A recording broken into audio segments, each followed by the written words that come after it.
Assalamualaikum warahmatullahi wabarakatuh. Innal hamdalillah nahmaduhu wa nasta'inuhu wa nastahdihi wa nastaghfiruhu wa natubu ilaih. Wa na'udzu billahi fusina wa sayyiati a'malina. May yahdihillahu fala mudilla lahu wa may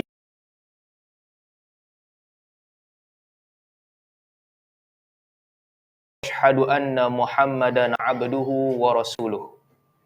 Allahumma salli ala Muhammad wa ala ali Muhammad kama sallaita ala Ibrahim wa ala ali Ibrahim innaka Hamidum Majid.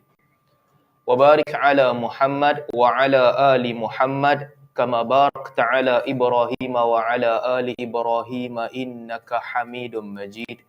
Amma ba'd. Alhamdulillah, dengan izin dan juga limpah kurnia Allah Subhanahu wa taala, kita berkumpul lagi pada hari ini untuk sesi Usrah Ali dalam kehangatan dekat dengan detik pilihan raya yang akan datang, tak lama lagi. Tadi saya pergi sembahyang Isyak pakai baju biru. Lepas tu saya fikir time-time macam ni baju kena jaga colour juga. Kan, kalau salah colour baju ke, ada kawan-kawan kecil hati ke. Saya pun tukar pakai baju putih lah. Untuk beberapa minggu ni kita kena berhati-hati banyak perkara.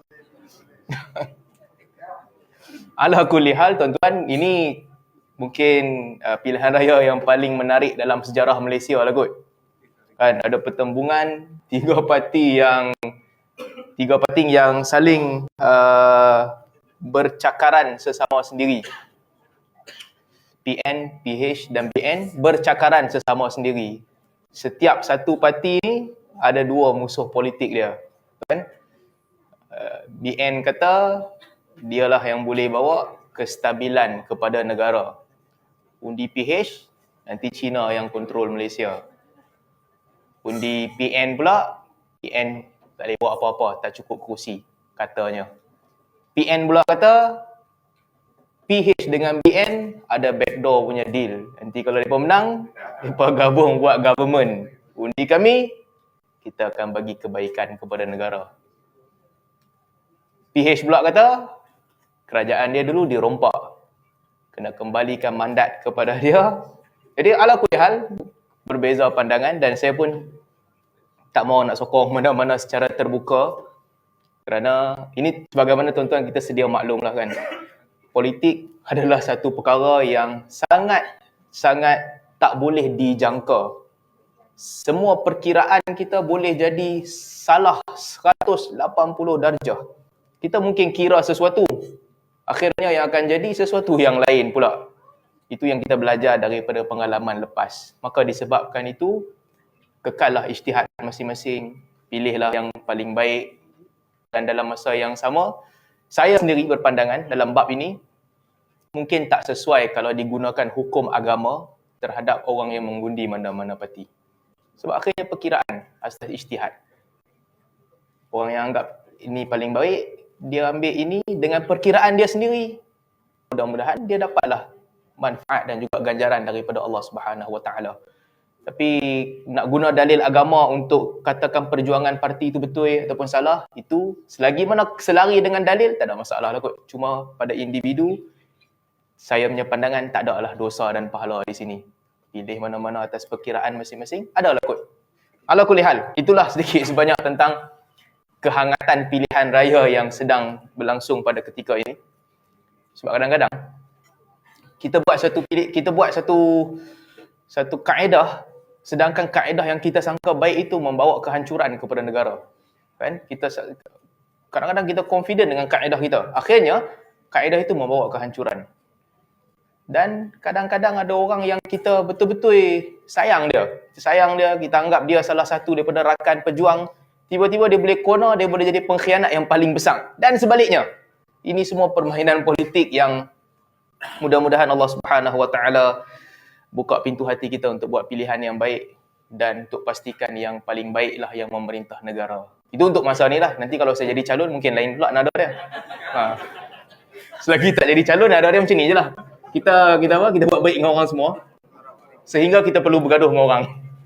Okey. Ala kulli hal, itu sedikit sebanyak tentang isu semasa yang berlaku sekarang ni. Balik kepada tajuk kita pada hari ini. Saya berbincang dengan Haji Azwira untuk usrah pada malam ni. Tajuk tajuk ni tajuk yang sangat sensitif. Sangat sensitif dan kita kena berhati-hati susun perkataan. Salah susun perkataan, balik ada orang tidur luar. Kita kena jaga. Tajuk ni kita kena jaga. Saya nak bincang-bincang dengan Azwira. Akhirnya kita bersetujulah tajuk ni yang sesuai untuk kita bincangkan hari ini. Konsep perkahwinan dan penceraian. Di antara fantasi ataupun gambaran novel remaja, sepatutnya perkataan novel remaja tu tak berapa sesuai. Sebab tengok tak ada muka remaja pun. Yang ada semua bapa orang, tok wan orang. Dan juga realiti kehidupan para salafus soleh. Kita nak bincang sedikit untuk melihat bagaimana para salaf menilai perkahwinan dan penceraian di sisi mereka berbanding dengan apa yang kita faham. Sedangkan hakikatnya, bagi tuan-tuan dan puan-puan yang selalu mengikuti kuliah sirah, kita tahu konsep perkahwinan yang digambarkan pada hari ini nampak macam jauh berbeza dengan konsep perkahwinan yang difahami di zaman Nabi SAW dan juga para salafus salih. Kita akan bincanglah, kita akan tengok sedikit sebanyak perbezaannya, apa beza zaman kita lah ni dengan zaman dahulu. Tentang kahwin ni, Allah Subhanahu Wa Taala sebut di dalam Al-Quran dalam surah An-Nisa ayat ketiga. Ayat yang kita semua tahu dan kita semua faham erti dan isi kandungan ayat ini. Yang mana Allah Subhanahu Wa Taala sebut, "Fankihu ma tabalakum minan nisa mathna wa thulatha wa ruba'. Fa in khiftum alla ta'dilu fawahidatan aw ma malakat aymanukum." Kahwinilah kamu daripada perempuan sama ada 2 ataupun 3 ataupun 4. Andai kata kamu takut tak boleh berlaku adil, maka kahwinlah satu sahaja ataupun kamu ambillah seorang hamba sahaya. Jadi ini secara umum ayat yang mana Allah Subhanahu Wa Taala gambarkan banyak benda dalam ayat ni. Satu, ganjaran untuk kahwin. Galakkan untuk orang berkahwin. Yang kedua, limit untuk kahwin. Tak boleh lebih daripada 4. Ulama bersepakat dalam ayat ni, limit dia 4. Tak boleh lebih. Dan dalam ayat ini juga Allah Subhanahu Wa Taala menggalakkan umat Islam untuk berkahwin. Dalam ayat ini juga Allah Subhanahu Wa Taala bagi tahu kepada kita, kalau takut tak berlaku adil, fawahidatan aw ma malakat aymanukum. Kalau tak boleh berlaku adil, kahwin satu sahaja ataupun hamba sahaya. Cuma para ulama dalam ayat ni depa berbeza pandangan. Asal perkahwinan tu macam mana? Banyak ataupun satu? Asal-asalnya. Ulama berbeza pandangan. Ada ulama kata asalnya banyak. Cuma bagi sesiapa yang tak mampu berlaku adil, satu cukup untuk dia. Pandangan yang kedua pula kata asalnya satu je.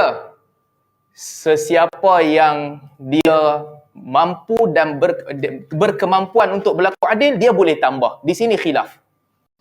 Tadi sebelum start ni, Haji Mahathir beritahu kat saya.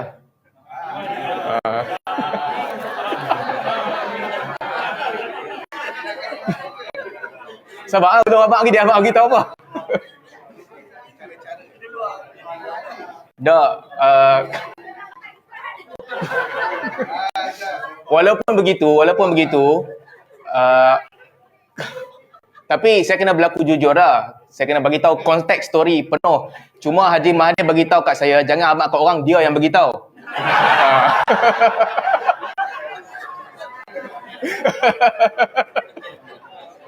Kita kena berlaku jujur lah, abang cerita penuh. Lepas ni Haji Mahathir tak abang apa dah kat saya, tahu.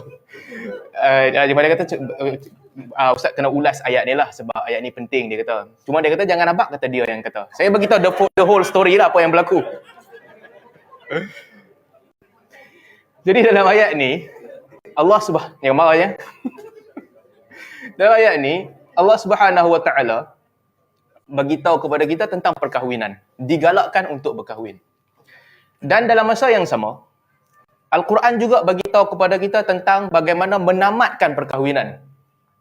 Perkahwinan boleh ditamatkan. Dan Al-Quran cerita macam mana nak tamatkan dia dengan cara yang baik.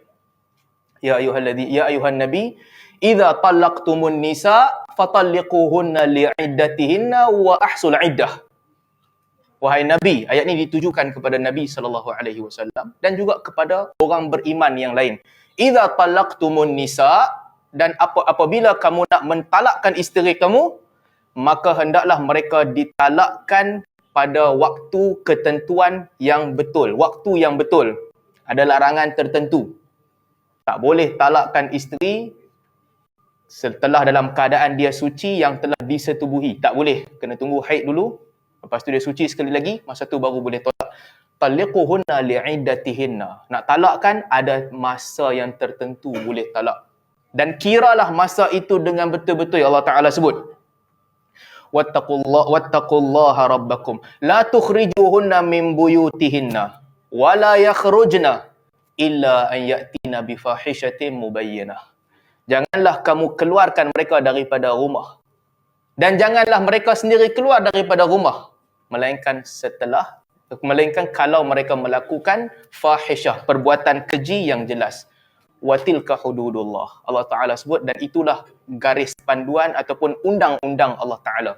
Maka dalam ayat ni, dalam surah At-Talaq, Allah Subhanahu Wa Ta'ala cerita pula tentang cara untuk menamatkan perkahwinan. Mesti ada adab, mesti ada batasan. Ada cara nak menceraikan mereka. Dan apabila berlaku penceraian, Allah Ta'ala sebut di sini, jangan keluarkan mereka daripada rumah. Mereka mesti kekal tinggal dalam rumah tu.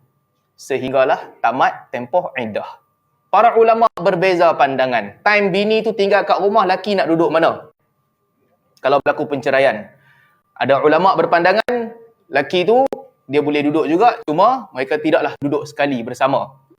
Dalam rumah yang sama, tapi tidak bersama dalam bilik. Ada pandangan yang mengatakan lelaki tu dia keluar daripada rumah tu. Banyaklah ulama berbeza pandangan. Macam mana berlaku rujuk semula? Ada ulama berpandangan kalau mereka bersama dianggap rujuk.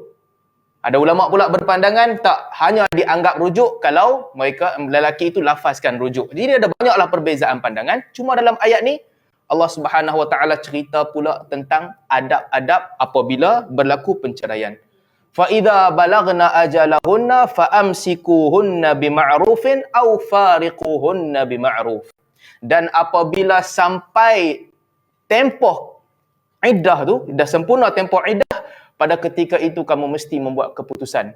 Sama ada amsikuhunna bima'ruf, simpanlah dan peganglah isteri-isteri itu dengan baik, ataupun tinggalkan mereka dengan cara yang baik. Jadi ringkasnya, Al-Quran beritahu kat kita tentang perkahwinan, galakkan orang berkahwin. Dalam masa yang sama, Al-Quran juga menceritakan tentang ada jalan keluar daripada perkahwinan, iaitu penceraian. Dua-dua Al-Quran cerita. Jadi, bagaimana pula cara untuk melihat perkahwinan? Konteks perkahwinan tu. Kalau kita tengok hari ini kan, apa yang diamalkan oleh ramai orang, ataupun apa yang digambarkan oleh orang ramai. Baik, apa gambaran hari ini? Tak kira lah, novel remaja ke, drama pukul 7 ke, ceramah-ceramah agama ke, ceramah motivasi ke, apa ke? Apa yang boleh kita gambarkan daripada perkahwinan hari ini? Apa yang orang gambarkan? Gambaran yang diberikan adalah perkahwinan ni adalah apa kita boleh gambarkan? Boleh namakan pemilikan tak? Pemilikan. Suami tu dia miliki isteri dia, isteri tu miliki suami dia. Kan orang gambarkan begitu kan? Bila berlaku perkahwinan, bini tu jadi milik kepada suami dia. Cantik. Laki tu pun jadi milik kepada bini dia. Cantik juga. Itu gambaran yang diberikan oleh orang ramai hari ini. Apa lagi? Orang beri gambaran apabila berlaku perkahwinan, lelaki yang baik adalah lelaki yang dia tak pandang dah perempuan lain. Tak pandang ni maksud saya bukan tak tengok. Tak ada dah langsung keinginan kepada perempuan lain. Dia mesti ada keinginan kepada isteri dia sahaja. Dia tengok orang lain, dia tak lalu. Itu gambaran kan? ceramah motivasi selalu cerita macam tu. Lelaki beriman, lelaki yang baik, dia tak dah langsung tertarik pada mana-mana perempuan kecuali bini dia. Itu gambaran dia. Orang bagi gambaran begitu. Apa lagi yang selalu orang cakap pasal perkahwinan? Kahwin ni, orang kata lelaki yang biasanya orang samakan. Kalau perasan, ramai orang tulis. Kalau dalam rumah tangga, ada satu orang lelaki pergi mengorat bini orang. Lelaki pergi mengorat bini orang. Perbuatan itu dilaknat. Dalam hadis disebut. Dalam hadis Nabi SAW larang perbuatan itu. Betul, dilarang. Tak boleh. Tak boleh bagi seorang untuk dia influence bini orang lain ataupun hamba orang lain untuk larikan diri daripada tuan dia. Untuk dia ambil. Itu dosa besar. Salah satu dosa besar. Bagaimana pula kalau sebaliknya? Sebaliknya. Bini orang, bukan bini orang. Anak dara ataupun janda, dia tak ada lelaki lah. Anak dara ataupun yang telah bercerai. Dia pula pergi berkenan kat lelaki orang. Macam mana? Kalau awal jawab tak boleh. Gambaran yang kita difahamkan pada hari ini, gambaran yang diceritakan oleh, kadang-kadang orang agama pun cerita benda yang sama juga kan. Para ustaz, para ustazah memberi gambaran yang sama. Gambaran mereka apa? Ini perbuatan yang tak baik. Perbuatan yang tak baik. Perbuatan yang dianggap murah lah. Orang kata cheap. Banyak anak teruna ada hampa pergi tak pergi cari, hampa pergi ngorat lelaki orang. Orang akan bagi gambaran yang begitu. Tak baik. Jadi yang ni kita nak bincang hari ni. Gambaran ni semua, betul ataupun tak betul? Itu tajuk yang kita nak bincangkan bersama pada hari ini. Sebelum tu kita buat apa? Cuma tu saya nak buat penjelasan sajalah. Saya cerita ni sekadar menggambarkan apa yang difahami oleh para salaf. Okey, apa yang difahami oleh para salaf. Tak ada kena-mengena dengan sesiapa pun. Kalau ada kena-mengena pun dengan Haji Mahathir je. Orang lain tak ada kena-mengena. Sebab dia tanya. Tak ada kena-mengena siapa-siapa. Tak, lawak je. Tak ada kena-mengena dengan siapa pun. Ini cerita sahaja. Nah? Jangan balik rumah marah lelaki masing-masing ke apa. Jangan marah. Ini cerita. Tak ada kena-mengena dengan sesiapa. Oh, ni live ya? Okey, dah tak ada. Saya saja melawak. Tak ada kena-mengena pun. Balik kepada cerita kita. Apa Okey, cantik. Okey. Satu kan. Okey, saya nak bagi tahu sesuatu gambaran ni lah. Kalau kita tengok kehidupan Nabi SAW sendiri kan. Okey, kehidupan Nabi SAW sendiri. Ramai orang kata Nabi kahwin bukan disebabkan oleh kecantikan. Bukan disebabkan kecantikan. Orang kata begitu. Nabi kahwin semua ni untuk menolong perempuan. Kan kadang-kadang geng-geng perempuan yang marah kepada lelaki yang kahwin lebih daripada satu. Dia berkata, bab ni nak ikut Nabi. Sedangkan Nabi SAW kahwin ni semua nak tolong orang. Sebab Nabi SAW kahwin kebanyakannya adalah janda. Kebanyakannya adalah perempuan yang telah ditinggalkan oleh suami mereka ataupun suami mereka telah pun meninggal dunia. Itu yang Nabi kahwin. Jadi nak gambarkan yang perkahwinan Nabi SAW ni sekadar untuk tolong perempuan. Baik, ini saya nak cerita. Ini konsep yang kita kena betulkan. Ini salah. Nabi SAW bukan kesemuanya berkahwin semata-mata untuk tolong perempuan. Tak, bukan. Kalau nak tolong, berapa banyak Nabi nak kahwin? Kan? Dalam setiap peperangan akan ada orang yang meninggal dunia. Tapi Nabi tak kahwin dengan semua orang. Bukan semua orang. Bukan untuk tolong. Bukan itu alasannya. Tapi kalau kita tengok, setiap seorang daripada isteri Nabi SAW, mereka semuanya adalah orang yang hebat-hebat. Kesemua mereka adalah orang yang hebat. Jadi alasan yang selalu orang bagi gambaran ni, tak kisahlah dalam novel ke, dalam drama ke apakah, tak boleh kahwin banyak melainkan nak tolong orang. Tak, itu bukan alasan dia. Tengok kehidupan Nabi SAW. Pertama sekali, Nabi SAW kahwin dengan Khadijah. Nabi kahwin dengan Khadijah. Khadijah seorang ahli perniagaan yang hebat di Mekah. Bukan, perniagaan dia hebat. Antara perempuan yang paling berjaya dalam bisnes di Mekah. Zaman tu.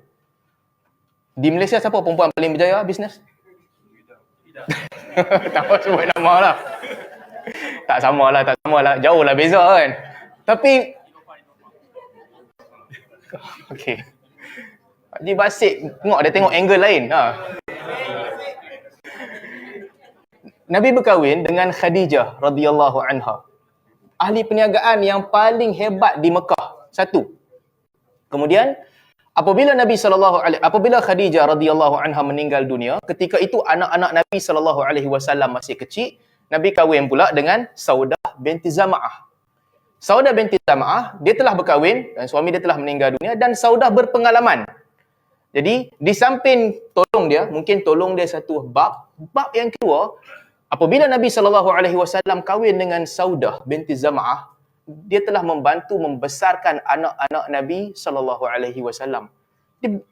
Dia dapat kahwin dengan Nabi SAW. Saudah beruntung menjadi Ummul Mukminin. Bahkan beliau banyak berkorban, kata Aisyah radhiyallahu anha, ketika waktu tua dah, Saudah dia tua pada ketika itu. Dia tak tua sangatlah sebab dia meninggal pun lambat ketika zaman Muawiyah. Dia tak tua sangat. Tapi ketika bandingkan dengan isteri-isteri lain, dia dah tua. Ketika hujung hayat Nabi SAW. Dan Saudah bagi masa yang Nabi SAW patut bersama dengan dia bagi kepada Aisyah radhiyallahu anha. Dia berkorban. Jadi Nabi kahwin dengan Saudah binti Zam'ah. Kemudian Nabi SAW kahwin dengan Aisyah binti Abi Bakr. Aisyah anak kepada Abu Bakar. Ini bukan pasal nak tolong. Aisyah orang yang hebat, anak kepada ketika itu Aisyah masih muda, anak kepada orang yang hebat. Nabi berkahwin dengan Aisyah radhiyallahu anha. Kemudian Nabi kahwin dengan Hafsah radhiyallahu anha. Hafsah anak kepada Umar Al-Khattab radhiyallahu anhu. Kenapa Nabi kahwin dengan Aisyah dan Hafsah? Wallahu a'lam. Di antara salah satu hikmah untuk hubungan baik antara Nabi SAW dengan kedua-dua mereka, Abu Bakar dan Umar. Kerana dalam riwayat disebutkan Hafsah ni, Umar cuba nak offer kepada beberapa orang sahabat dan mereka tak mau. Akhirnya Nabi SAW meminang Hafsah radhiyallahu anha. Siapa lagi? Aisyah dan juga Hafsah. Aisyah masih lagi anak dara. Dalam banyak-banyak isteri Nabi SAW, hanya Aisyah radhiyallahu anha sahaja yang anak dara. Yang lain pernah kahwin. Zainab binti Khuzaimah. Tapi sekejap je dia kahwin dengan Nabi SAW. Kemudian dia meninggal dunia. Ummu Salamah adalah isteri kepada Abu Salamah. Suami dia meninggal dunia. Kemudian Nabi SAW kahwin dengan Ummu Salamah. Ummu Salamah seorang perempuan yang mujahidah, berkorban di jalan Allah. Dia dengan suami dia sama-sama pergi berperang, pergi berhijrah. Nabi kahwin dengan dia. Selain daripada itu, Nabi SAW kahwin dengan Zainab binti Jahsy. Zainab binti Jahsy adalah pembesar Quraisy, keluarga yang berkedudukan tinggi. Nanti kita cerita lebih lanjut lah apa yang berlaku dalam kehidupan Nabi SAW dengan Zainab binti Jahsy. Nabi juga kahwin dengan Safiyah binti Huyai. Siapa Safiyah? Anak pembesar Bani Nadir. Dan orang yang paling cantik, tawanan perang yang paling cantik dalam kalangan Bani Nadir. Ketika Nabi SAW pergi perang Khaybar, ramai yang ditawan. Antara salah seorang adalah Safiyah binti Huyai. Paling cantik. Sehingga diriwayatkan isteri-isteri Nabi SAW ketika itu melihat Safiyah, mereka jealous. Sebab dia elok betul. Dalam riwayat disebutkan bila dia sampai ke Madinah, orang berebut-rebut, orang perempuan berebut-rebut nak masuk tengok Safiyah sebab dia elok, cantik. Sehingga Aisyah radhiyallahu anha bila dia masuk, dia keluar, dia kata, sama ya, aku nampak macam perempuan Yahudi lainnya. Cantik sungguhlah maksudnya Safiyah ni. Nabi kahwin dengan dia. Bila datang tawanan perang Khaybar, dalam banyak-banyak perempuan, Safiyah datang kepada Nabi SAW. Nabi tengok dia, Nabi bagi dua pilihan kepada dia. Dan dia anak pembesar jugalah, Huyai ibn Akhtab. Nabi bagi dua pilihan. Satu, kau nak merdeka. Yang kedua, kalau kau nak, aku nak kahwin dengan kau. Merdekakan kau dan kahwin dengan kau. Safiyah pilih untuk kahwin dengan Nabi SAW. Dan Nabi kahwin. Safiyah bint Huyai. Siapa lagi? Maimunah bintil Harith, seorang daripada kalangan Quraisy. Juwairiyah bintil Harith. Juwairiyah bintil Harith daripada Bani Mustaliq, juga perempuan yang paling cantik dalam Bani Mustaliq. Tawanan perang Bani Mustaliq. Dulu ingat tak kita cerita bab ni ketika cerita sirah dulu, kita ada cerita bab ni kan? Dulu kita ada cerita bab sirah, bab isteri-isteri Nabi SAW. Jadi Juwairiyah bintil Harith, perempuan yang sangat cantik juga daripada Bani Mustaliq radhiyallahu anha, Nabi kahwin. Siapa lagi? Ummu Habibah. Kata Abu Sufyan, Ummu Habibah ahsanul Arab wa ajmaluhu. Wahai Muhammad, anak aku ni Arab yang paling baik dan paling cantik. Aku kahwinkan dengan kau. Nabi kata, "Na'am, ya." Jadi Ummu Habibah pun perempuan yang hebat. Maria Al-Qibtiyah, Maria Qibtiyah ni hadiah daripada Muqayqis, pembesar Egypt ketika itu. Dia cari perempuan Qibti ni keturunan Qibti lah, sekarang ni Kristian optik tu kan, di Mesir. Al-Qibtiyah ni yang paling hebat dan paling dihormati, yang paling elok, Muqayqis bagi hadiah kepada Nabi SAW. Jadi tuan-tuan kalau tengok kan, dalam banyak-banyak isteri Nabi SAW, hampir kesemua mereka orang-orang yang hebat. Sama ada keluarga mereka bagus, keluarga yang hebat, Aisyah dan juga Hafsah, anak kepada Abu Bakar dan juga Umar, ataupun mereka sendiri ada kehebatan. Zainab binti Jahsy, seorang yang hebat di kalangan orang Mekah pada ketika itu, keluarga yang hebat. Juwairiyah dan juga Safiyah, orang Yahudi dan juga anak Bani Mustaliq yang paling hebat pada ketika itu. Demikian juga Ummu Habibah, anak kepada Abu Sufyan yang hebat. Dan juga Maria Qibtiyah, hamba yang paling hebat. Jadi kita nak gambarkan bahawa Nabi SAW kahwin ni tak betul. Kalau orang kata lelaki kalau nak kahwin ni dia kena tengok terutamanya yang nak kahwin lebih daripada satu kan. Kalau orang kata lelaki tak boleh kahwin lebih daripada satu, melainkan untuk niat tolong sahaja, itu mengarut lah. Itu mengarut. Walaupun yang cakap tu ustaz, walaupun yang cakap tu ustazah, tak semestinya. Last kali soalan dia, berani ke tak berani je. Tak berani duduk diam. Berani proceed. Tapi di sudut hukum, tak ada larangan dalam agama. Agama tak ada larangan. Sebab itulah, ini salah satu kisah yang berlaku kepada Muawiyah bin Abi Sufyan radhiyallahu anhu. Saya sebut kisah. Sebab kadang-kadang orang tanya, sebab apa orang nak kahwin? Sebab apa pilihan orang nak kahwin? Allah Subhanahu wa Nabi sallallahu alaihi wasallam sebutlah orang kahwin dengan perempuan ni sebab 4 perkara. Limaliha, lijamaliha, linasabiha, lidiniha. Kerana kecantikan, kerana keluarga, kerana harta dan juga kerana agama. Fakhtar bidzati din taribat yadak. Pilihlah sebab agama dan disebabkan itu maka cuci tangan. Selesailah. Untunglah kamu. Tapi dalam masa yang sama, kehendak manusia berbeza-beza ni, orang tengok perempuan yang elok, dia nak kahwin dengan perempuan tu. Ini biasa. Biasa dalam sirah. Sebab itulah balik kepada soalan tadi kan, yang kita tanya soalan tadi, saya minta maaf, orang perempuan mungkin marah, tapi saya kena abang. Untuk lelaki yang dia cuba nak buat baik dengan bini orang, mengorat bini orang, ini dosa besar. Tapi untuk perempuan, sama sahaja, sama dia nak kahwin dengan bujang ataupun dengan lelaki orang, sama, tak ada beza. Ini realiti. Tak setuju, tak apa. Tapi ini realiti. Kita tak boleh kata, tak boleh, baik. Pilih ni lebih baik pilih bujang. Kenapa tak pilih bujang, pilih lelaki orang? Di sudut hukum, satu orang perempuan, dia punya suka dia nak cari siapa. Dia punya suka. Jangan marah, tapi itu realiti. Sebab itulah ada kisah di mana Muawiyah bin Abi Sufyan radhiyallahu anhu, satu ketika masa Muawiyah dah jadi pemerintah di Syam. Dia jadi pemerintah. Kadang-kadang itulah, bukan semua orang boleh dapat apa yang dia nak macam-macam, tapi tak tentulah boleh dapat semua orang kan. Ketika Muawiyah, ini Ibnu Kathir sebut, dia namakan kisah ini kisah gharibah.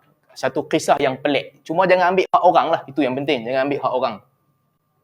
Satu ketika, Muawiyah di negeri Syam ada satu orang, dia pergi kepada Muawiyah, dia sedih, dia ceritakan, dia bacakan syair tentang kisah orang yang ditinggalkan. Kira dia nampak Muawiyah lalu ni, dia kalau zaman kita ni, kira dia duduk baca nyanyi lagu sedih lah kira. Lagu-lagu sedih, lagu kena tinggal, lagu bini dia belah, orang lain ambil, dia sedih. Dia duduk dekat Muawiyah, dia bacakan syair-syair kesedihan. Muawiyah pun panggil dia. Laki ni, Muawiyah kata, hang pasal apa duk bagi ayat-ayat sedih ni? Laki ni kata, aku dah tak ada orang lain dah yang boleh aku mengadu, melainkan kepada engkau lah Amirul Mukminin. Untuk engkau seorang je aku boleh mengadu. Muawiyah tanya kepada dia, apa hang punya masalah? Dia kata, aku kahwin dengan sepupu aku. Perempuan yang nama dia Su'ad. Su'ad, nama dia, perempuan ni sangat elok. Perempuan yang baik, yang elok. Semua harta yang aku ada lembu dan juga unta dan juga kambing, itu aku jadikan mahar kahwin dengan Su'ad. Sampai dah kahwin. Dan bila dah kahwin, lama-kelamaan, harta aku dah habis, semakin kurang, lama-lama, dan bapak Su'ad ni, bapak menakan kepada laki ni lah. Bapak Su'ad tengok laki ni dah miskin, dan ketika itu gubernur salah seorang gubernur Muawiyah, Ibnu Abil Hakam. Gubernur Muawiyah tengok perempuan ni, dia berkenan. Gubernur Muawiyah tengok perempuan ni, dia rasa seronok dan dia berkenan. Jadi dia pergi jumpa bapak perempuan ni, bapak kepada Su'ad, dia beritahu, cubalah buat apa cara yang ada, bagi anak hang bercerai dengan laki dia, lepas tu aku kahwin dengan anak hang. Dan kata lelaki ni kepada Muawiyah, lepas tu mereka buat macam-macam cara, mereka tekan aku sehingga akhirnya aku terpaksa ceraikan Su'ad. Dia masalah dia bila masuk orang ketiga, dia cucuk sana, cucuk sini, tak bergaduh pun, nanti jadi bergaduh juga. Itu dia berlaku zaman tu lah, bukan zaman Lani saja. Jadi dia pun buat macam-macam, bapak dia buat tekan dan buat cipta situasi, akhirnya lelaki ni tak tahan, dia pun ceraikan Su'ad. Apabila dia cerai, habis iddah, Ibn Abil Hakam kahwin dengan Su'ad. Jadi di sudut hukum, dia kahwin dengan perempuan yang kira janda lah. Tempoh iddah dah habis. Lepas habis tempoh iddah, dia kahwin. Kalau tengok surface, tak ada apa salah pun. Tak ada apa benda haram. Perempuan ni dah bercerai, lepas tu dia kahwin dengan perempuan ni. Tapi di sebalik itu, ada konspirasi di antara bapa perempuan ni dan juga Gubernur Muawiyah Ibn Abil Hakam untuk bagi perempuan ni bercerai dengan laki dia dan dia ambil. Muawiyah, dia dengar, dia marah. Muawiyah marah. Gubernur dia tak patut buat perangai macam ni. Perempuan tu, laki tu offer kepada kepada Su'ad ni 10,000 dirham untuk kahwin dengan dia pun ambil. Muawiyah bila dia dengar cerita ni, dia marah. Dia hantar utusan pergi kepada laki tu, pergi kepada Ibn Abil Hakam, pulangkan, dia hantar ni, sekarang ceraikan isteri kau, Su'ad, bawa dia balik. Sudut hukum tak boleh lah kan? Mana boleh suruh orang bercerai? Tapi itulah, kita lihat di sebalik hukum. Laki ni, dia dapat perempuan tu pun dengan cara yang tipu. Kadang-kadang, kita tak boleh lah tengok hukum secara mendatar. Ada benda di sebalik hukum yang kena lihat. Ini nak kaitkan dengan cerita politik sikit. Kadang-kadang kan, hukum nampak satu cara. Tapi di sebalik halal haram tu, ada game lain yang sedang berlaku. Jadi, kebijaksanaan, dia kena tengok juga di sebalik ni apa yang berlaku. Muawiyah buat keputusan, pergi bawa dia ni balik, paksa dia suruh dia ceraikan bini tu, bawa balik perempuan ni. Mesti nak pulangkan dekat laki dia. Apabila utusan Muawiyah pergi, kata Ibn Abil Hakam, wadattu anna amiral mu'minin khalla baini wa bainaha sanah thumma aradani ala sayf. Punya nak kata perempuan ni punya hebat, dia baru kahwin ya. Ibn Abil Hakam kata, aku punya niat boleh tak bagi tahu kat Muawiyah, biar aku setahun dengan perempuan ni, bagi aku enjoy kahwin, rasa kehidupan kahwin setahun dengan perempuan ni. Lepas tu dia nak hukum gantung pun tak apa, aku mati pun matilah. Nampak kira perempuan ni memang habis hebat lah. Ibn Abil Hakam bagi tahu kepada utusan Muawiyah, boleh pergi habaq dekat Muawiyah, bagi setahun kat aku. Lepas tu aku tak kisah, hukuman mati pun aku rela. Tapi tunggu setahun dulu. Utusan Muawiyah kata, hang jangan ada buat merepek, hang bagi sini, ceraikan perempuan ni sekarang, bawa balik. Bawa balik kepada Muawiyah. Untuk pulangkan kepada suami dia. Jadi Ibn Abil Hakam dalam kesedihan dia, baru kahwin, dia ingat dia bagus ya, dia berjaya kahwin dengan perempuan yang dia nak, tapi terpaksa pulangkan balik perempuan ni. Pulangkan. Bila sampai di Syam, untuk nak serahkan perempuan ini kepada suami dia, Muawiyah panggil suami dia untuk nak serahkan kembali. Bila perempuan ni sampai dibawa oleh utusan, Muawiyah radhiyallahu anha tengok perempuan, dia kata, memang elok betul yang perempuan ni. Ni bukan main-main, betul-betul elok. Muawiyah tanya beberapa soalan kepada perempuan tu. Dan bila Su'ad jawab soalan, Muawiyah kata, tadi nampak cantik, tapi bila dia cakap, afsahul Arab kalaman, antara orang Arab yang paling fasih. Dah lah cantik, perkataan dia fasih pula. Muawiyah tanya laki kepada perempuan ni yang diceraikan tadi, suami Su'ad yang awal tadi, Muawiyah tanya dia. Soalan Muawiyah, ya A'rabi, hal man salu anha bi afdalir raghabah. Muawiyah kata, ada tak, nak tanya je lah, tanya kepada dia, ada tak apa kalau orang betul-betul bersungguh nak kahwin dengan bini hang lah, apa benda yang hang boleh terima untuk hang redha bagi kahwin dengan orang lain? Apa bayaran yang buat hang redha supaya hang tak kahwin balik dengan dia, orang lain boleh kahwin? Nampak Muawiyah tanya dia kot tepi lah, tanya kot tepi. Apa benda yang boleh buat hang tinggalkan dia, orang lain kahwin dengan dia? Kata lelaki tu, na'am idza farraqta baina ra'si wa jasadi. Dia kata kepada Muawiyah, boleh, aku tak kisah. Apabila jasad aku terpisah dengan kepala aku, kalau orang bunuh aku, ketika itu dia kahwinlah dengan siapa dia nak kahwin. Itu sahajalah yang boleh buat aku tak ada masalah dia nak kahwin dengan orang lain. Muawiyah kata, dia ni bersungguh, dia memang tak mau bagi ya. Muawiyah tanya kepada perempuan tu, baik, sekarang tadi tu laki yang first, dia memang nak kahwin dengan hang. Aku dah ambil hang daripada laki yang kedua, yang curilah, Ibn Abil Hakam buat lari perempuan ni dengan cara yang surface nampak halal tapi mengkhianati suami dia. Muawiyah tanya kepada perempuan ni, hang ada 3 pilihan sekarang. Ada 3 pilihan. Macam mana dia boleh masuk dalam frame, kita pun tak tahu. Ada 3 pilihan. Sama ada nak balik kepada suami yang asal, ataupun nak pergi kepada suami kedua, Ibn Abil Hakam, ataupun nak kahwin dengan khalifah. Ada 3 pilihan. Mana satu yang hang mau? Kata perempuan tu, hadha wa in asbaha fi itar wa kana fi naqsin minal yasar ahabba indi min abi wa jari. Dia kata, wa sahibul dirham. Perempuan tu kata, laki aku ni, meskipun dia ni rumah dia kecil dan juga dia berhidup dalam kesusahan, lelaki ini lebih aku sukai daripada laki yang kedua tadi, dan juga bapak dia, dan juga orang kaya yang memiliki banyak harta. Sehingga akhirnya Muawiyah bin Abi Sufyan pulangkan dia kepada suami dia, dan juga bagilah 10,000 dirham kepada suami dia. Daripada kisah ni kita nak nampak yang suka kepada yang elok, dia adalah naluri semula jadi. Naluri semula jadi untuk lelaki. Sama ada lelaki tu belum kahwin ataupun lelaki yang dah kahwin, tak boleh nak elok naluri. Apa yang boleh buat? Nabi SAW anjurkan lelaki untuk ghaddul basar. Tundukkan pandangan. Jangan tengok. Tundukkan pandangan, Nabi pesan. 1. Apa lagi boleh buat? Kalau berkenan, perempuan tu boleh dikahwini. Kalau tak mau tundukkan pandangan, kahwin dengan dia. 2 je. Yang penting dengan jalan yang halal. Jadi itulah yang dianjurkan oleh Nabi SAW. Kadang-kadang orang kata, orang perempuan kan, kadang-kadang mereka berbangga. Cerita sama sendiri kan, orang perempuan. Mungkin ada sebahagian yang kata, laki aku ni cukup bagus punya orang. Dia tak ada langsung nampak tanda-tanda dia suka kat perempuan lain ke, cerita pun tak.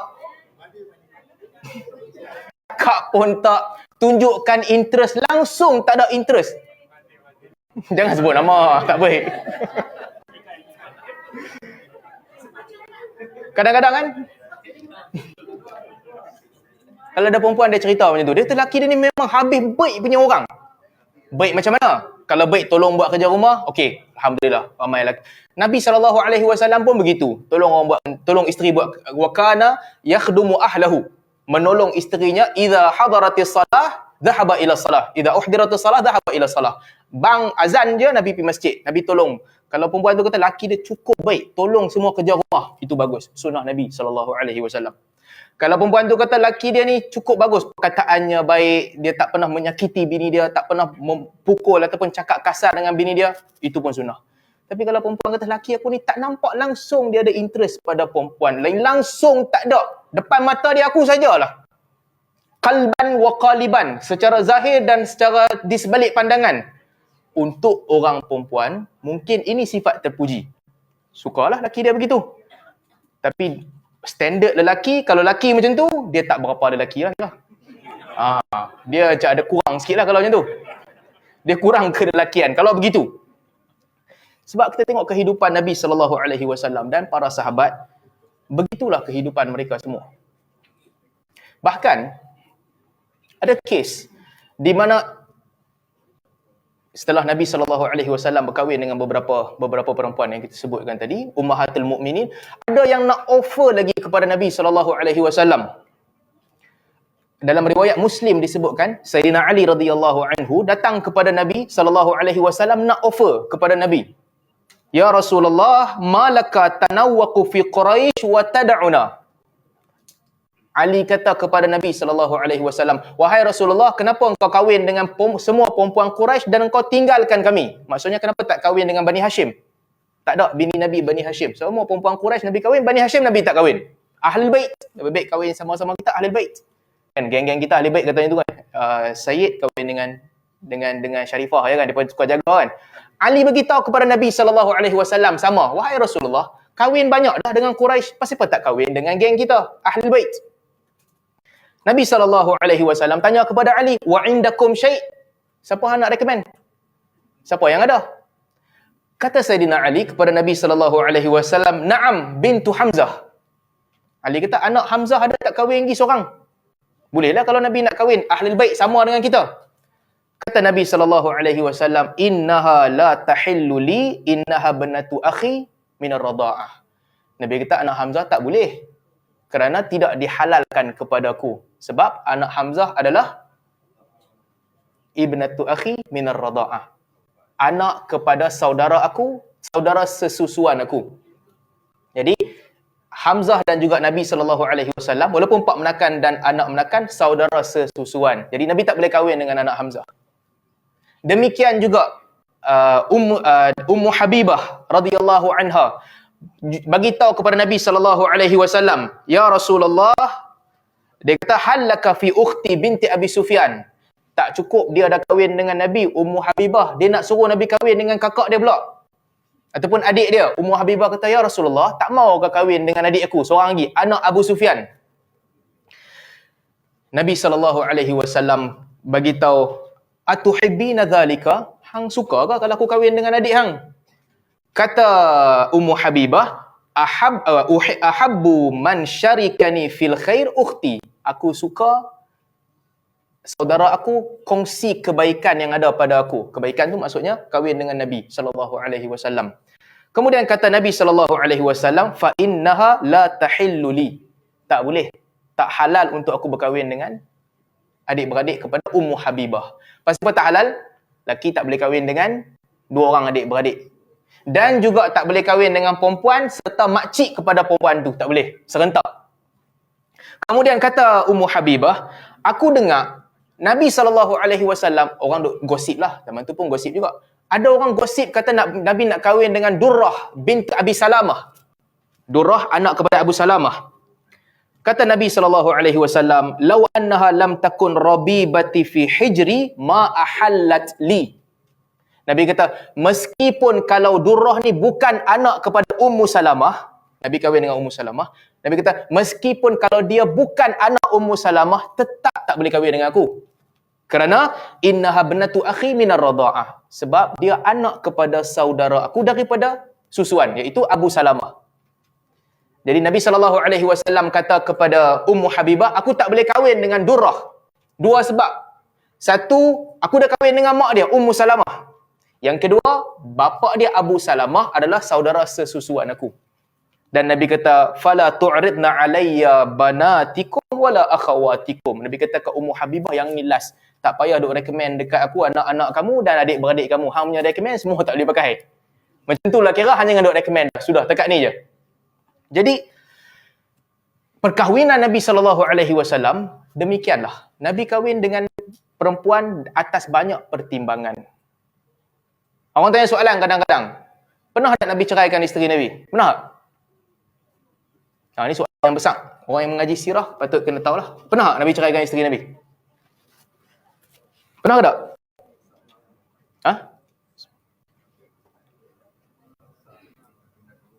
Sebelum tu kan, apa hukum cerai? Apa hukum dia? Janganlah kata sunat. Sunat. Apa hukum cerai? Asalnya harus. Kadang-kadang dia menjadi sunat, kadang-kadang dia menjadi wajib. Atas pertimbangan lah, atas pertimbangan yang macam-macam. Asalnya harus. Cerai ni bagus ke tak bagus? Cerai tak bagus. Cerai asalnya tak bagus. Allah Subhanahu Wa Taala sebut dalam Quran, kalau kamu benci mereka, benci kepada isteri, tak suka sekalipun, fa'asa an takrahu syai'an wa yaj'alallahu fihi khairan katsira. Boleh jadi kamu tak suka kepada mereka. Kalau kamu bencikan mereka, boleh jadi ada benda yang kamu tak suka, tapi Allah gantikan dengan kebaikan yang banyak daripada yang kamu tak suka tu. Mungkin Allah bagi anak-anak yang baik daripada isteri tu. Jadi tak baguslah, penceraian ni tak baik. Kalau boleh elak, elakkan. Bagus untuk elakkan. Cuma Nabi SAW sendiri, pernah tak Nabi ceraikan isteri Nabi? Dalam riwayat, pernah. Dalam riwayat, pernah. Nak menunjukkan apa? Nak menunjukkan kalau penceraian tu berlaku, kalau berlaku, tak semestinya satu daripada dua pihak tu jahat. Orang kita ni, kadang-kadang, berlaku je siapa-siapa cerai, dia mula nak siasat. Siapa jahat lah? Kalau perempuan tu bercerai, dia akan pergi jumpa perempuan tu. Pasal apa? Cerai lelaki yang ada perempuan lain ke? Tak ada perempuan lain. Habis tu isap dadah. Dia tak ada benda lain dah. Itu dua pilihan utama kan. Nak tanya juga. Isap dadah? Tak isap dadah. Itu pasal apa cerai? Pasal apa? Nak tahu orang bercerai pasal apa? Kan? Orang kita kalau kira cerai ni, mesti salah satu pihak teruk. Laki sama juga. Kalau bercerai je, orang pergi tanya dia, pasal apa? Hang tinggal bini hang? Pasal apa? Dia jahat ke? Orang akan suka tanya. Di antara hikmah penceraian berlaku dalam rumah tangga Nabi SAW nak menunjukkan bahawa tak semestinya salah siapa-siapa. Dan boleh jadi tak ada siapa salah pun. Boleh jadi manusia ni ialah kepelbagaian. Kadang-kadang kita marah, kadang-kadang kita rasa tenteram. Time marah, kita mungkin lihat orang tu kekurangan dia, berlaku penceraian. Kadang-kadang berlaku. Di antara orang yang pernah diceraikan oleh Nabi SAW adalah Hafsah radhiyallahu anha. Dalam riwayat dalam hadis riwayat Al-Hakim dalam Al-Mustadrak, Al-Hakim ceritakan Nabi SAW pernah ceraikan Hafsah. Sebab apa tak disebut dalam riwayat? Cuma kalau kita tengok banyak riwayat-riwayat, kita akan jumpalah Hafsah dengan Aisyah radhiyallahu anhuma. Daripada orang ni, mereka geng lah. Di antara isteri-isteri Nabi SAW, mereka geng. Mereka banyak tag team, buat banyak benda juga. Nanti ada masa, nanti kita cerita. Nabi pernah ceraikan Hafsah. Tapi bila Nabi cerai, Jibril datang kepada Nabi SAW. Jibril kata, raji' Hafsah. Fa innaha sawwama qawwama wa innaha zaujatuka fi jannah. Jibril datang, Nabi ceraikan Hafsah, Jibril datang kepada Nabi, bagi tahu, rujuk balik dengan Hafsah, rujuk balik. Kerana dia adalah sawwamah qawwamah. Dia perempuan yang banyak berpuasa dan banyak berdiri untuk solat, dan Allah telah takdirkan dia adalah isteri kau di syurga. Rujuk balik.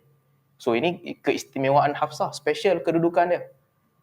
Nabi telah ceraikan dia, Jibril turun pi kepada Nabi SAW, bagi tahu, rujuk balik Hafsah. Dia isteri kau di syurga. Dan Nabi rujuk semula. Jadi itu berlakulah. Antara menunjukkan yang kadang-kadang bukan salah siapa-siapa. Cuma dalam kes Hafsah, hebatnya dia, Jibril perintahkan Nabi SAW untuk rujuk. Demikian juga ada beberapa kes lagi lah. 2-3 kes lagi, Nabi bercerai sebelum bersama dengan isteri mereka. Sebelum bersama, baru kahwin, Nabi bercerai. Salah satunya adalah Al-Jauniyah. Perempuan daripada Jauniyah. Ibnatul Jaun. Perempuan Jauniyah ni dalam riwayat disebutkan, ini sepakat ulama, Nabi kahwin dengan Jauniyah, tapi Nabi tak sempat bersama dengan dia, kemudian Nabi ceraikan dia. Kenapa penceraian itu berlaku? Cerita ni, ketika Nabi SAW, satu ketika datang Nu'man ibnul Jaun. Nu'man ibnul Jaun datang jumpa Nabi SAW, dia kata, ya Rasulullah, nak tak aku kahwinkan engkau dengan perempuan Arab yang paling elok yang kau pernah tengok. Arab yang paling elok. Lalu Nabi SAW kata, okey, nak kahwinkan, aku terima je lah. Nabi nak kahwin dengan Imra'atul Jaun. Jadi Nabi hantar Abu Usaid pergi ke tempat dia, pergi ambil perempuan ni, tawarkan kepada dia nak kahwin dengan Nabi SAW. Anak kepada Al-Jauniyah ni, dia pun datang. Nabi tinggal di Saqifah Bani Sa'idah. Dia duduk di Saqifah Bani Sa'idah. Duduk di situ. Nabi telah kahwin tapi tak bersama dengan dia lagi. Dalam ini dalam riwayat, dalam banyak riwayat Muslim disebutkan dekat tu. Cuma dalam riwayat Al-Hakim ada tambahan cerita. Tambahan cerita dalam riwayat Al-Hakim, berapa jam?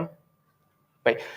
Hafsah dan juga Aisyah radhiyallahu anha. Tuan-tuan, ini kerap juga berlaku ni. Hafsah dan Aisyah. Paling-paling 3 kalilah depa cuba untuk mendapatkan Nabi SAW yang Allah tegur mereka, kedua-dua mereka. Satunya dalam kes Zainab binti Jahsy. Zainab suka bagi madu kat Nabi SAW, kan, suka bagi Nabi minum madu. Depa tak suka, depa jealous. Aisyah dengan Hafsah jealous. Apabila depa jealous, apa depa buat? Depa plot dua orang. Hafsah kata ke Aisyah, apabila Nabi SAW pergi ke rumah kau, kata bau busuklah madu ni. Bau busuk apa yang Nabi makan ni? Bau tak cantik, bau tak bagus. Hafsah pun kata ke Aisyah sama juga. Nabi pergi kat rumah hang pun abang sama juga kata bau tak cantik. Memang Nabi takkan makan dah makanan yang Zainab bagi ni. Pak, cantik lah plan. 2 orang cakap. Mestilah betul kan? Terus tak makan lah kalau 2 orang cakap benda yang sama. Nabi pun balik pergi rumah Hafsah. Hafsah kata, "Wah, bau mulut tak Nabi tak suka bau mulut." Hafsah kata bau yang tak menyenangkan. Nabi kata makanan, madu bukan ada benda lain pun. Hafsah kata itulah, tapi bau tak bagus. Nabi pergi ke rumah Aisyah sama juga. Aisyah kata, "Kenapa bau Nabi bau tak bagus? Tak sedap bau." Bila 2 orang dah kata, Aisyah dan juga Hafsah, Nabi SAW buat keputusan. Nabi kata, "Sumpah aku tak makan dah." Nabi sumpah, "Wallahi aku tak makan dah madu ni yang dibuat oleh Zainab binti Jahsy." Contenders kira jatuh lah kan. Zainab buat makanan sedap, Nabi suka makan. Aisyah dengan Hafsah berjaya menjadikan Nabi tak suka dah makanan yang Zainab buat. Apa jadi? Allah Subhanahu wa taala turunkan ayat. Ya ayuhan nabi lima tuharrimu ma ahallallahu laka tabtaghi mardata azwajik. Wahai Nabi, kenapa engkau menghalalkan sesuatu yang mengharamkan sesuatu yang Allah halalkan semata-mata nak keredaan isteri? Dan Allah tegur dua orang dalam surah At-Tahrim, in tatuba ilallah faqad sagat qulubukuma. Kalau kamu berdua taubat kepada Allah, Allah bersihkan jiwa kamu. Fa in tadhahara alaih, kalau kamu berdua berterusan untuk buat komplot kepada Nabi, fa innallaha huwa maulahu wa Jibril wa salihul mu'minin. Sesungguhnya Allah, Jibril dan juga orang soleh di kalangan mukmin akan bersama dengan Nabi, bukan dengan kamu. Itu satu kes. Yang kedua, dalam kes Nabi SAW bersama dengan Maria Qibtiyah, sama juga. Kes ni mungkin panjang lah, lain kali kita boleh cerita. Dan kes Jauniyah ni pun sama juga. Apa yang berlaku? Apabila Abu Usaid bawa perempuan Jauniyah ni pergi ke Bani Sa'idah, ke tempat Bani Sa'idah, duduk di situ. Datang Aisyah dan Hafsah radhiyallahu anhuma. Depa tengok Jauniyah ni cantik, memang elok. Depa pun fikir apa nak buat. Ketika itu mereka menyiapkan Jauniyah. Ini riwayat Al-Hakim diceritakan, riwayat Al-Hakim. Kata depa pun bincang dua orang, apa benda nak buat bagi Nabi tak kahwin dengan dia ni? Dia pun fikir, macam mana nak buat bagi Nabi tak kahwin dengan Jauniyah ni? Aisyah dengan Hafsah pun sepakat. Ada satu benda kalau kita buat, mesti Nabi tak kahwin dengan dia. Mereka kata kepada Jauniyah, bila Nabi SAW datang nak bersama dengan kau, cuba ucapkan a'udzubillahi minka. Aku minta lindung dengan Allah daripada engkau. Kira contohnya jual mahal sikit lah. So, mereka bagi gambaran kepada Jauniyah, hang buat macam jual mahal sikit, Nabi mesti suka. Lagi suka. Jauniyah pun dengar cakap daripada orang, dia buat macam tu. Apabila Nabi SAW datang masuk kepada dia, dia kata, Nabi panggil dia kata, a'udzubillah minka. Aku minta lindung dengan Allah daripada engkau. Kata Nabi, qad uzti bi ma'adh wa qad a'adzakillah minni fatallaqaha. Nabi kata, engkau telah minta perlindungan dengan Tuhan yang Maha Pelindung, dan sesungguhnya Allah telah melindungi engkau daripada aku. Nabi pun tinggalkan dia, Nabi ceraikan dia. Ketika itu Nabi SAW belum bersama dengan dia lah. Jadi ini Jauniyah. Berlaku perceraian, tapi tak sama macam kes Hafsah tadi. Sebab dalam kes Hafsah Nabi bersama dengan dia. Jauniyah ni sekadar Nabi belum bersama dengan dia. Baru akad belum bersama dengan dia. Begitu juga ada satu perempuan Kindiyah. Perempuan Kindiyah ni pula Nabi kahwin dengan dia. Telah pun berlaku akad kahwin. Lepas tu bila nak bawa balik, dia bagi pilihan. Dia kata dia tak mau tinggalkan keluarga dia. Nabi kata, hang nak duduk kampung dengan family hang kan, nak ikut aku balik ke Madinah? Kindiyah ni kata dia nak duduk dengan family dia, Nabi tinggalkan dia. Jadi ala kulli hal, penceraian ni berlaku dalam rumah tangga Nabi SAW sendiri. Dia berlaku. Jadi kadang-kadang kalau tak ada kata putus, tak ada jalan keluar, ini dibenarkan oleh agama. Dan orang-orang yang hebat. Jamilah binti Sabit, kalau ada hadis kan kita baca, seorang perempuan nama dia Asiyah. Asiyah, bila Nabi SAW diutuskan, Nabi tukar nama dia kepada Jamilah. Asi ni orang yang buat maksiat. Nabi kata nama ni tak bagus, tukar kepada Jamilah. Jamilah binti Sabit, dia kahwin dengan Umar Al-Khattab. Bila dia kahwin dengan Umar Al-Khattab, Umar tak sesuai dengan dia, tak kena dengan dia, bercerai mereka berdua. Lepas bercerai, dia kahwin pula dengan Zaid bin Harithah. Tiga-tiga orang ni orang-orang yang hebat. Tiga-tiga sahabat Nabi. Jamilah, sahabat Nabi, yang Nabi tukar nama dia daripada Asiyah kepada Jamilah. Asiyah tak apa. Asiyah bernama bini Fir'aun, baik, tapi bukan Ain. Jangan tukar jadi Ain. Asiyah, perempuan yang bermaksiat. Nabi tukar kepada Jamilah. Dia orang yang baik. Umar Al-Khattab orang yang baik. Zaid bin Harithah pun orang yang baik. Semua mereka baik. Tak ada masalah. Berlaku penceraian sebab zaman itulah nak cerita pasal zaman, orang kahwin ni berbeza-beza. Dia kahwin lepas laki dia mati, dia bercerai, dia kahwin dengan orang lain. Ini perkara biasa. Perkara biasa sebab wallahu alam, pada mereka hidup dan mati ni benda biasa. Sebab tu tempoh iddah perempuan, tempoh ihdad ataupun iddah, lepas kematian suami 4 bulan 10 hari, 4 bulan 10 hari tu sahajalah. Lepas tu kalau orang lain minang kahwin lah. Asma binti Umais. Asma ni kahwin dengan siapa? Mula-mula dia kahwin dengan Ja'far. Lepas Ja'far meninggal dunia dalam perang, dia kahwin pula dengan Abu Bakar. Lepas Abu Bakar meninggal dunia, khalifah, dia kahwin pula dengan Ali. Lepas Ali meninggal dunia, orang nak minang dah, dia tak mau dah. Dia kata, 3 lelaki aku kahwin sebelum ni, 3 mati. Bapak tak payah kahwin dah dengan aku. Tetapi, artinya, kahwin dan penceraian ni benda biasa di zaman itu. Kalau kahwin dan cerai ni biasa, kalau kahwin dan cerai biasa, bergaduh lagi lah biasa. Kan? Sedangkan kahwin dan cerai pun biasa. Takkan bergaduh tak biasa? Sebab tu kita jangan tertipu lah. Kadang-kadang minta maaf, panas sikit kan. Buka kat pintu lah, sebab panas. Buka pintu sejuk sikit tak? Kan kalau buka pintu, panas betul lah. Apa orang cerita tadi ya? Kadang-kadang kan, bila kita tengok apa yang orang kongsi, kan orang kongsi apa nama, bahagia, betul-betul bahagia. Kita tengok orang suka share dalam Facebook kan, bahagia mereka share, yang sedih mereka tak share. Tapi tengok-tengok, kadang-kadang kita tertanya-tanya, betul ke dia ni bahagia sungguh-sungguh ni? Nampak macam tak ada masalah langsung. Itu tipu. Itu tipu. Tak ada orang yang tak ada masalah. Ada masa dia akan bergaduh. Ada masa dia akan baik. Cuma bezanya cerita ke orang ke tak cerita ke orang ya. Itu je beza dia. Aib jangan diceritakan kepada orang. Benda-benda aib jangan diceritakan. Benda orang boleh ambil pengajaran, tak apa, boleh diceritakan. Tapi nama kata nak bagi gambaran yang memang sentiasa baik, tak ada masalah, ini semua bohong. Sedangkan dalam rumah tangga Nabi SAW sendiri, ada ketikanya isteri-isteri Nabi rasa jealous di antara satu sama lain. Ada ketikanya mereka minta kepada Nabi SAW sesuatu yang Nabi tak ada.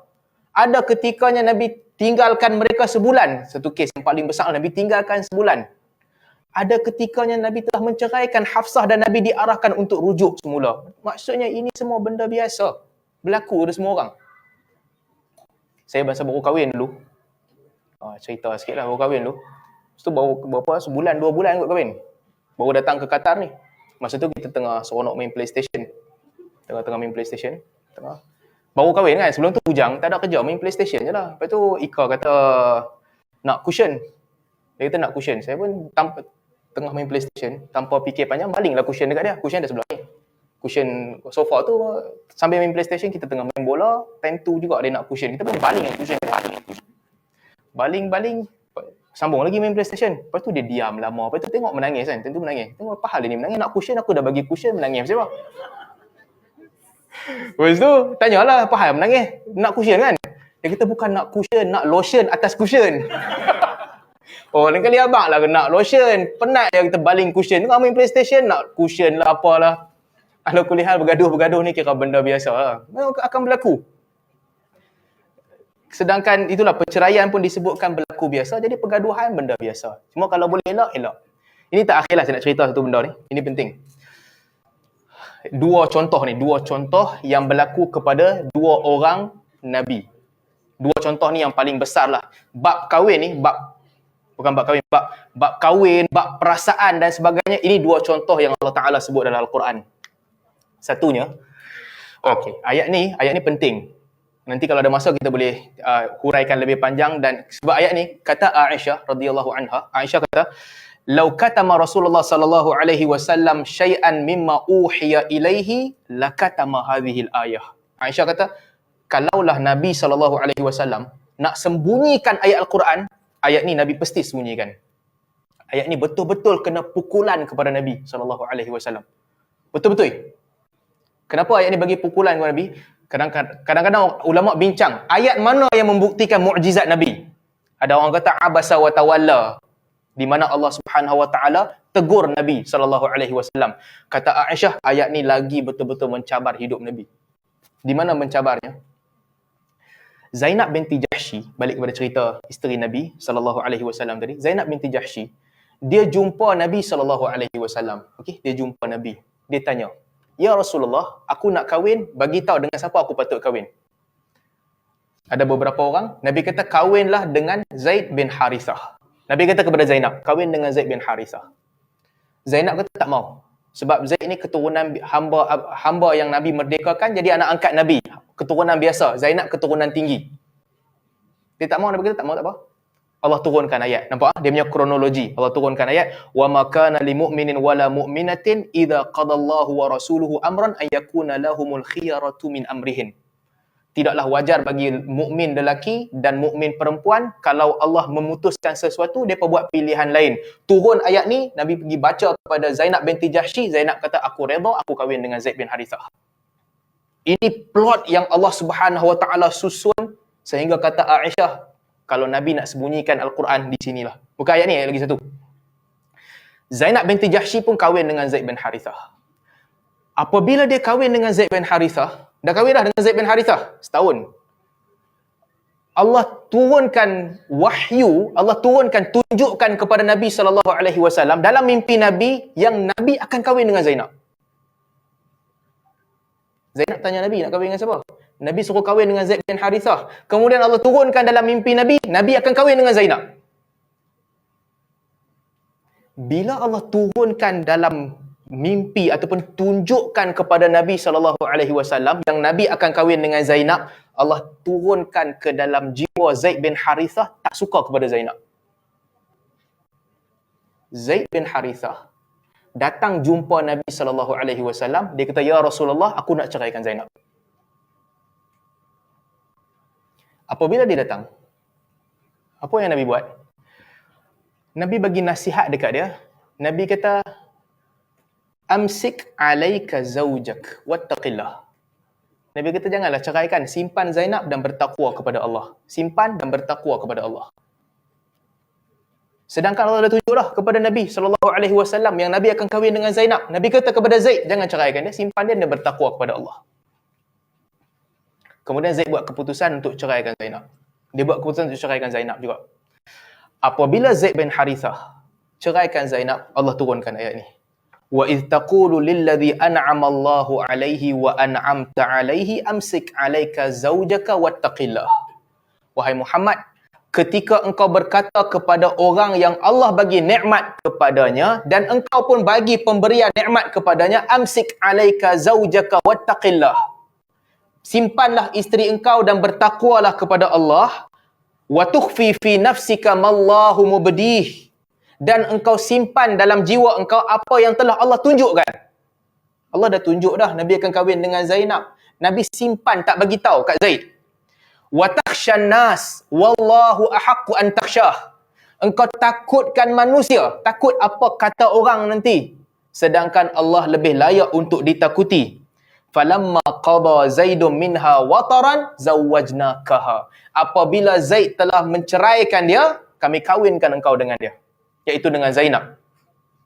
Likai la yakuna 'alal mu'minin harajun fi azwaji ad'iyaihim. supaya orang mukmin tahu bahawa boleh mereka kahwin dengan isteri yang ditinggalkan oleh anak angkat mereka. Jadi ayat ni nak tunjukkan yang Zainab selalu cerita ke orang. Zainab bila dia sembang dengan isteri-isteri Nabi SAW yang lain, dia selalu kata kat mereka. Dia kata, Zawajakum aba'ukum. Kamu dikahwinkan oleh bapa kamu. Wa zawajani Allah min fawqi sab'i samawat. Sedangkan aku dikahwinkan oleh Allah daripada 7 lapisan langit. Atas 7 lapisan langit. Special Zainab. Orang lain semua Nabi pergi Minang. Kan? Nabi pergi Minang, bapa mereka kahwinkan anak mereka dengan Nabi. Tapi Zainab special case, Allah turunkan ayat Quran. Allah kahwinkan. Zawajnakaha. Kami kahwinkan kau dengan Zainab setelah Zaid ceraikan dia dan selesai daripada iddah. Ini cabaran yang paling besar dalam hidup Nabi SAW. Yang Nabi tak cerita ke orang. Tetapi Allah bagi teguran kepada Nabi. Pasal apa tak pergi habaq dekat Zaid pada ketika itu, yang Allah dah tunjuk yang Nabi akan kahwin dengan Zainab. Itu berlaku kepada Nabi Muhammad SAW. Satu lagi kisah berlaku kepada Nabi Daud. Okay, apa yang berlaku kepada Nabi Daud? Ini lagi menarik lah. Kisah Nabi Daud ni, saya ringkaskan sedikit lah. Nabi Daud doa minta kepada Allah Subhanahu Wa Taala, Ya Allah, kenapa aku tak dapat nikmat, tak dapat pemberian hebat macam Allah bagi kepada keluarga Ibrahim? Apa yang Nabi Ibrahim dapat? Ibrahim anaknya Nabi, kan? Ishaq anaknya Nabi. Siapa anak kepada Nabi Ishaq? Yaqub anaknya Nabi. Siapa anak kepada Nabi Yaqub? 4 keturunan Nabi. Ibrahim, Ishaq, Yaqub, Yusuf. Empat Nabi.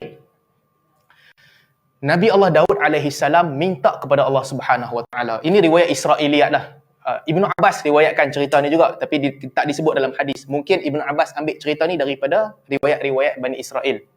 Jadi Nabi Allah Daud alaihi salam minta kepada Allah Taala, berilah pemberian yang sama macam Allah bagi kat Ibrahim. Allah kata kepada Nabi Daud, tak boleh sebab dia tak diuji macam Nabi Ibrahim. Nabi Daud kata uji. Dia minta Allah Ta'ala uji dia supaya dapat pemberian yang sama macam Ibrahim. Jangan minta ujian, tapi Nabi Daud pun minta ujian kepada Allah Ta'ala. Dia minta ujian, uji dia. Baik. Apabila dia minta Allah uji dia, tak apa, Allah uji dia. Apa ujian yang kena kepada Nabi Daud? Nabi Daud ni, dia ada banyak, dia ada 99 isteri. Lagi dahsyat zaman tu, 99 isteri. 99. Dan dia bahagi hari dia selang 3 hari. Sehari beribadat, sehari dia pergi keluar buat urusan Bani Israel. Hari ketiga, dia duduk, dia bersama dengan isteri-isteri dia. Ibadat, kerja, bini. Ibadat, kerja, bini. Demikianlah 3 hari pembahagian Nabi Allah Daud alaihi salam. Dia minta kepada Allah, Ya Allah, ujilah aku. Apabila dia minta Allah uji Nabi Daud, akhirnya Allah hantar ujian. Dia nak uji supaya dapat martabat Nabi Ibrahim, Allah hantar ujian. Apa ujiannya? Burung merpati. Burung merpati sayap emas. Pada hari Nabi Daud sedang beribadat dalam mihrab dia beribadat, dia nampak burung merpati sayap emas. Nabi Daud lepas habis ibadat dia nak pegang burung merpati tu, burung merpati tu jalan jauh sikit daripada dia. Bergerak jauh. Tunggu kat situ. Nabi Daud pergi nak ambil burung merpati tu, dia bergerak sikit lagi. Nabi Daud pun lama-lama terikut-ikut dengan rentak burung tu. Dia ikut burung tu, dia ikut sampai depan rumah dia, hujung rumah dia, burung tu duduk tunggu dekat tingkap. Dia kena panjat sikit tingkap. Jadi Nabi Daud alaihi salam, dia pun panjat bersungguh sampai dekat tingkap tu, dia nak ambil burung tu. Apabila Nabi Daud sampai dekat tingkap nak ambil burung tu belah terus. Dan bila burung tu lari tinggalkan Nabi Daud nampak daripada tingkap tu, Nabi Daud nampak satu orang perempuan yang sangat cantik, elok, ternampak perempuan tu. Perempuan yang sangat cantik, bukan nak tengok, tak sengaja ternampak perempuan tu, perempuan yang elok tengah mandi. Dalam riwayat disebutkan perempuan yang cukup cantik tengah mandi. Nabi Daud ternampak perempuan tu, Nabi Daud turun. Dia teringatlah perempuan tu elok. Lalu Nabi Daud alaihi salam, apa yang dia buat? Nabi Daud tanya orang, siapa perempuan yang aku nampak ni? Yang tadi tu dekat luar. Orang bagi tahu kepada Nabi Allah Daud alaihi salam, perempuan ni dia dah kahwin dah. Dia dah kahwin, suami dia adalah salah seorang panglima perang yang hebat. Kata Kalbi, seorang ulama tafsir, ada 3 orang yang digelar Saifullah. 3 orang digelar Saifullah. Satunya Hamzah. Zaman Nabi SAW, Hamzah, Saifullah. Yang kedua, satu orang daripada umat Nabi Musa. Umat Nabi Musa. Kalib nama dia, umat Nabi Musa, itu orang yang kedua. Orang yang ketiga adalah suami kepada perempuan ni. Seorang panglima perang yang hebat. Jadi artinya, orang khabarkan kepada Nabi Daud, bini perempuan ni adalah isteri kepada seorang mujahid yang hebat. Apa Nabi Daud buat? Nabi Daud bagi tahu kepada dia punya panglima perang, isteri perempuan ni memang kompeten, orang yang hebat, seorang pahlawan, Saifullah. Nabi Daud kata, hantar dia ke ekspedisi perang yang berbahaya lah, yang berbahaya, bagi dia bawa tabut. Di kalangan Bani Israel, dia tahu siapa pegang tabut, imma yunsar au yuqtal. Siapa yang bawa tabut ni, dia punya barang yang dia anggap mulia lah, dia bawa. Siapa yang bawa benda ni, sama ada menang ataupun dia mati. Sama ada menang ataupun dia mati.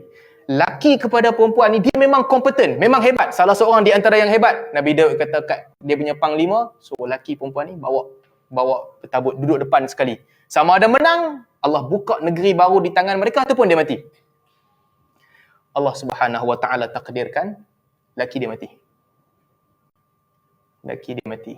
Apabila laki kepada perempuan ni mati, dia pun duduk iddah dia 3 bulan, 4 bulan, 10 hari macam biasa. Tak tahulah iddah syariat Nabi Daud macam mana. Kemudian Nabi Daud minang perempuan ni dan kahwin. Apabila Nabi Daud kahwin dengan perempuan ni, setelah suami dia meninggal di medan perang, pilihan Nabi Daud tu pilihan yang tak ada masalah. Memang suami dia tentera dan suami dia memang tentera yang paling hebat. Dikatakan Saifullah, kedudukan sama macam Hamzah di kalangan umat Nabi Muhammad. Maka Nabi Daud bagi kepada dia tugas yang berat, hanya dipegang oleh orang-orang yang hebat. Kemudian laki dia mati. Nabi Daud kahwin dengan dia. Kahwin dengan dia, lepas dah kahwin, apa jadi? Allah Subhanahu Wa Taala sebut dalam surah As-Sad. Wa hal ataka naba'ul khasmi id tasawwarul mihrab. Allah cerita kepada Nabi SAW, apakah telah sampai kepada engkau wahai Muhammad cerita tentang 2 orang bergaduh yang panjat dinding. 2 orang bergaduh panjat dinding. Apa yang berlaku? Lepas Nabi Daud dah kahwin dah dengan perempuan ni mengandung dan dapat anak. Dalam riwayat disebutkan anak perempuan ni Nabi Sulaiman. Perempuan ni melahirkan Nabi Sulaiman. Baik, id tasawwarul mihrab. Pada hari Nabi Daud beribadat, dia punya pengawal jaga keliling istana dia, tak boleh masuk, kawal betul. Tiba-tiba Nabi Daud lepas siap beribadat, dia tengok-tengok depan dia ada 2 orang. Nabi Daud terkejut. 2 orang duduk di depan dia. Nabi Daud tanya, macam mana apa boleh masuk? Istana tertutup, macam mana boleh sampai di sini 2 orang ni? Idh dakhalu ala Daud fafazi'a minhum. Apabila mereka masuk kepada Daud dan Daud pun terkejut kepada mereka. Daud terkejut bila mereka masuk. Qalu khasmani bagha ba'duna ala ba'din. Qalu la takhaf khasmani bagha ba'duna ala ba'din. Dia berkata, wahai Daud, jangan bimbang. Kami main ni bukan buat apa-apa. Bukan sengaja nak ceroboh istana. Khasmani bagha ba'duna ala ba'din. 2 orang yang bertelagah. Satunya telah melampaui batas terhadap sesuatu yang lain. Fahkum bainana bilhaq wala tushtit wahdina ila sawa'is sirat. Dia berkata, wahai Daud, tolonglah buat keputusan kepada kami, tolong buat keputusan yang adil.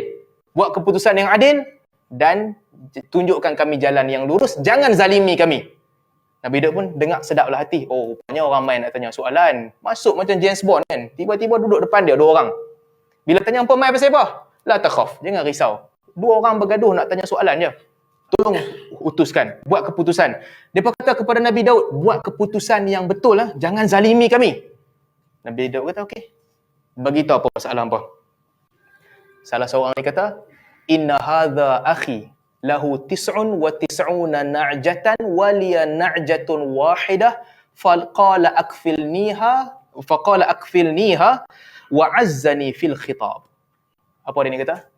Dia kata, wahai Daud, ini saudaraku. Dia ada 99 ekor kambing. Aku ada 1 ekor kambing. Dan dia kata, campoklah kambing hang, bagilah dekat kambing aku. Campoklah sekali. Wa'azzani fil khitab. Dan dia berjaya mengalahkan perkataan aku, lalu dia ambil kambing tu. Nampak cerita dia apa? Nabi Daud tak tahu ni. Dua orang ni cerita, kata dia ada 99 kambing dah, aku ada satu je. Dia minta satu kambing yang aku ada supaya dia dapat. Apabila Nabi Allah Daud alaihi salam dengar cerita ni, kata Nabi Daud, ini clear cut lah kan, memang zalim lah. Hang dah ada 99 kambing, dia ada satu kambing, dia hampir minta kambing dia. Kata Nabi Daud, qala laqad zalamaka bisu'ali na'jatika ila ni'ajihi. Kata Nabi Daud, senang je jawapannya. Sesungguhnya dia telah menzalimi engkau dengan meminta kambing engkau supaya bercampur dengan kambing dia. Wa inna kathiran minal khulata la yabghi ba'dhum ala ba'din illa alladhina amanu wa 'amilus solihat wa 'amilus solihat wa qalilum ma hum. Nabi Daud kata sesungguhnya ramai di kalangan orang yang suka duk campur harta benda ni mereka zalim. Melainkan orang yang beriman dan beramal soleh sangat sedikit di kalangan mereka. Dua ni yang bergaduh tadi, dengar jawapan Nabi Daud, apa jawapannya? Dia ambil hangnya kambing, pergi campur dengan kambing dia, dia telah melakukan kezaliman. Orang yang campur kambing ni mereka melakukan kezaliman. Melainkan orang-orang yang beriman sangat sedikit di kalangan mereka. Dua yang bergaduh ni kata, okey, tak apa, terima kasih di atas jawapan, dia belah, dia balik. Apabila mereka tinggalkan Nabi Daud, ketika itu Nabi Daud sedar, ini bukan dua orang, ini dua malaikat. Dua malaikat yang Allah utuskan untuk tanya soalan, untuk sebenarnya yang Nabi Daud buat tak salah pun. Tak ada apa salah pun. Tetapi demikianlah dikatakan orang yang untuk orang yang dekat muqarrabin di sisi Allah, untuk orang awam tak salah, tapi untuk mereka Allah anggap itu satu kekurangan. Dan kemudian Allah Subhanahu wa taala sebut dalam Al-Quran, wa dhanna Daud annama fatannahu fastaghfara rabbahu wa kharra raki'an wa anab. Maka ketika itu Daud pun tahu yang kami mengujinya. Kami uji dia dan dia pun rukuk dan juga sujud. Maka Nabi Daud tahu Allah Ta'ala utuskan dua ni untuk nak bagi tahu kepada Nabi Daud. Ingatkan dia apa yang hang buat dulu tu. Dan apa yang berlaku sebenarnya untuk bagi pengajaran kepada Nabi Daud. Jangan minta ujian macam Nabi Ibrahim. Ala kulli hal, bukanlah satu kesalahan yang dibuat oleh Nabi Daud. Laki perempuan tu adalah tentera yang besar dan dia pergi perang dan dia tewas dalam peperangan. Tapi kerana peristiwa yang berlaku, kerana detik di jiwa Nabi Daud ketika itu, nampak perempuan tu dia nampak cantik. Allah uji Nabi Daud dengan ujian yang berat. Dan akhirnya perempuan tu pun mengandung, dapatlah Nabi Sulaiman dan kemudian Nabi Daud pun meninggal dunia. Nabi Daud sujud raki'an. Allah Subhanahu wa taala sebut faghafarna lahu dzalika. Kami ampunkan Daud. Jadi ini dua ayat lah dalam Al-Quran yang mana Allah Subhanahu wa taala cerita peristiwa yang berlaku kepada Nabi Muhammad sallallahu alaihi wasallam kahwin dengan Zainab binti Jahsy dan juga ujian Allah yang dikenakan kepada Nabi Daud. Cerita Nabi Daud ni ulama tafsir beza pandangan. Al-Mawardi kata cerita ni tak sahih, tak boleh pakai sebab mengandungi penghinaan kepada Nabi. Ibnu Arabi pula kata riwayat Ibnu Abbas tentang cerita ini itulah riwayat yang paling sahih yang kami ada. Maksudnya cerita ini Ibnu Abbas ceritakan. Mungkin dia dengar daripada Bani Israel, tapi dia ceritakan. Tak ada dalam hadis. Betul tak betul? Wallahu a'lam. Cuma para sahabat, mereka telah menceritakan kisah ini. Jadi saya berhenti dekat ni dulu untuk hari ini. Okey ke? Kita berhenti. Ada soalan? Banyak. Sikit-sikit sudahlah. Okey, kita buka soalan sikit lah. Terima kasih Ustaz. Penerangan panjang lebar sirah-sirah kisah-kisah di zaman Nabi, kawinan dan perceraian Nabi kita sendiri. Ada beberapa soalan. Okay, pertamanya, lelaki yang dah beristeri dan berkenan dengan perempuan lain. Bukan saya tanya lah. Disebabkan isteri tidak memberi kebenaran untuk beristeri dua, maka sang suami berkahwin senyap-senyap. Disebabkan kahwin senyap-senyap, maka masa dan nafkah zahir dan batin yang dikeluarkan untuk isteri kedua amat terhad. Soalannya, apakah hukumnya kerana tiada keadilan buat isteri kedua tersebut? Kedua, apakah hukumnya pula jika isteri kedua redha dengan keadaan di mana beliau kurang diberi nafkah zahir dan batin dan masa yang kurang? Okey. Soalan pertama daripada satu-satu. Okey. Dalam kes begini, saya ulang baliklah kes nak bagi nampak kesnya clear. Laki tu dia pergi kahwin dengan dia minta izin kat bini dia, elok nak kahwin satu lagi. Cerita dia gitu lagi kan. Bini dia tak bagi. Bila bini dia tak bagi, dia pergi kahwin diam-diam. Bila dia kahwin diam-diam, jadi dia terpaksa lah nak kena balik rumah bini dia sebab bini dia tak tahu dia kahwin. Masa dengan bini dia tak boleh kacau, dia duduk dengan bini dia macam biasa. Kemudian bini yang kedua ni dapat layanan yang kurang. Masa dia kurang, nafkah dia kurang. Dan apa hukum begitu? Dan soalan kedua, kalau bini kedua tu reba, dia dapat kurang. Baik, dalam kes begini, apabila orang berkahwin dalam akad perkahwinan yang adil, di sudut hukum dia tak bagi tahu tak bersalah. Okey, di sudut hukum tak bagi tahu tak salah.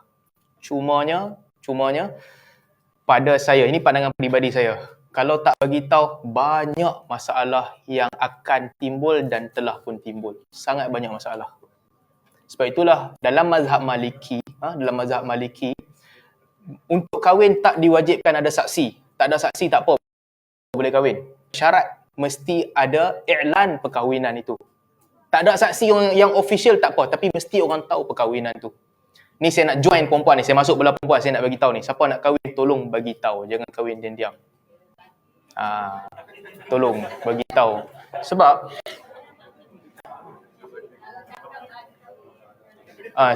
apa? Sebab realiti dia kan, ramai masalah. Kadang-kadang kita masih hidup, kadang-kadang orang masih hidup, dia buat keputusan, tapi bila dia dah mati, sepatutnya pada hari kematian tu orang mengenang kebaikan dia kan. Orang tu mati, sepatutnya pada hari tu orang mengenang kebaikan dia. Orang kenang, orang sebut kebaikan, dia ni baik, dia ni banyak tolong orang. Tapi kadang kes yang begini menyebabkan beberapa orang hari kematian itu dia dimaki oleh dua-dua bini dia.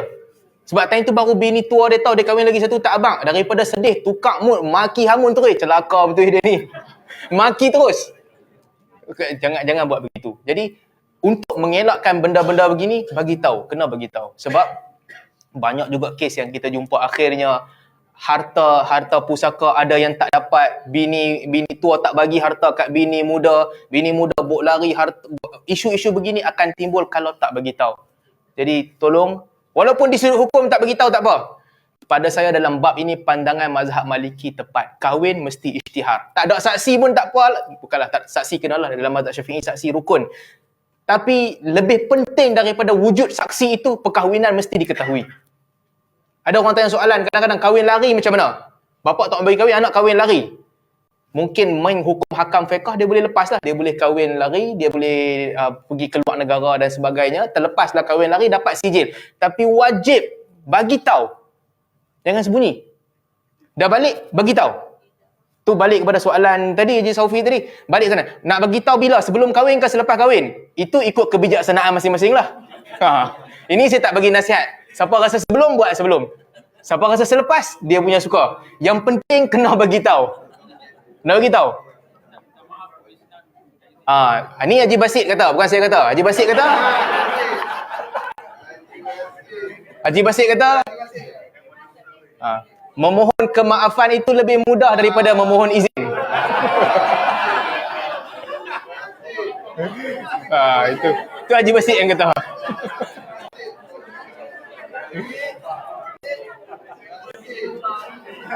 Dalam diam keluar skill masing-masing. Itu yang pertama, kena bagi tahu. Dan yang kedua, kalau dia tak bagi nafkah, ini kezaliman lah. Lelaki kalau tak bagi nafkah kepada mana-mana isteri dia, zalim. Saya tahu mungkin dekat sini mungkin kita kumpulan kecil, tapi kalau ada orang lain yang dengar, sampaikan. Kadang-kadang perempuan ni, dia sayang kat lelaki. Yelah, orang kata cinta tu buta. Bila buta, sayangnya pasal dia reda je apa-apa benda. Kahwinlah tak apa. Tapi akhirnya dia tertekan. Ramai perempuan yang begitu. Dia nak kahwin, dia terima je lelaki tu. Lelaki tu kalau ada duit banyak ke apa, dia terima je. Reda je apa pun tak apa. Tapi lama-kelamaan dia tertekan. Orang lain weekend boleh spend dengan suami masa, tapi dia tak ada masa. Lelaki dia pergi duduk dengan bini tua. Kadang-kadang je lelaki dia balik. Akhirnya stres dan berlaku perceraian. Lelaki kalau melakukan begini, itu kezaliman. Dia kena adil. Walaupun lan tastati'u an ta'dilu bainan nisa walau harastum. Kamu tak mampu nak berlaku adil walaupun kamu cuba bersungguh-sungguh. Perasaan tak boleh berlaku adil. Cuma yang Nabi SAW pesan, kalau itu tak boleh berlaku adil dalam masa malam untuk dibahagikan, ini kena berlaku adil. kena berlaku adil kepada semua isteri. Bilangan hari yang diberi kepada isteri kena berlaku adil. Makanan dan minuman kena berlaku adil. Ini amanah Allah Ta'ala. Kalau tak boleh, jangan kahwin. Sebab seronok sekejap, tanggung dosa. Dah lah satu, tanggung kena maki dengan bini tua. Satu hal lah. Maki kena maki dengan bini tua. Bini tua nanti drag sekali semua family maki. Dunia dah rugi, jangan rugi akhirat. Rugi semua, apa faedah kahwin?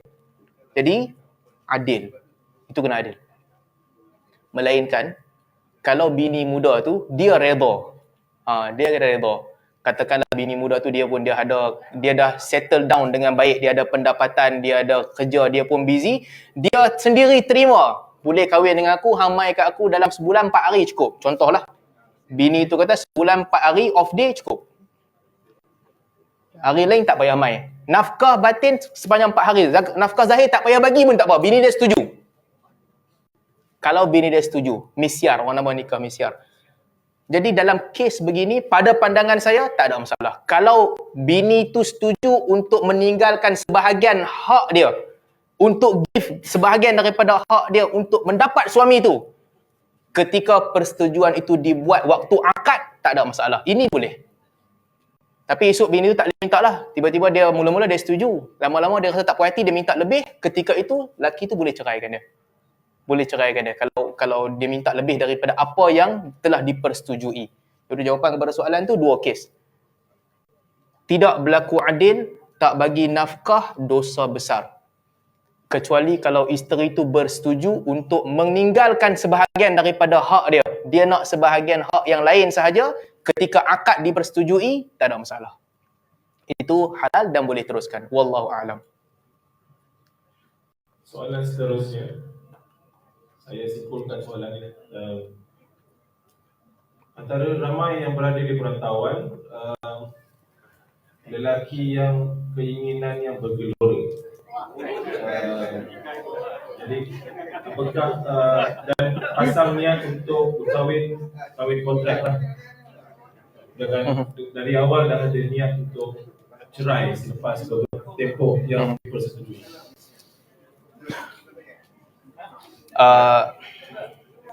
Ini baik, kes ni adalah kes yang namanya nikah mut'ah.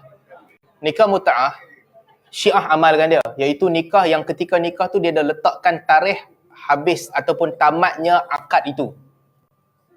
Contoh, nak bagi contoh siapa? Dia fikir saya tengok muka seorang-seorang. Contohnya, orang tu dia kena posting ke mana-mana lah, ke Iraq ke Bintulu ke Sudan ke mana ke, dia kena posting 4 tahun. Contoh.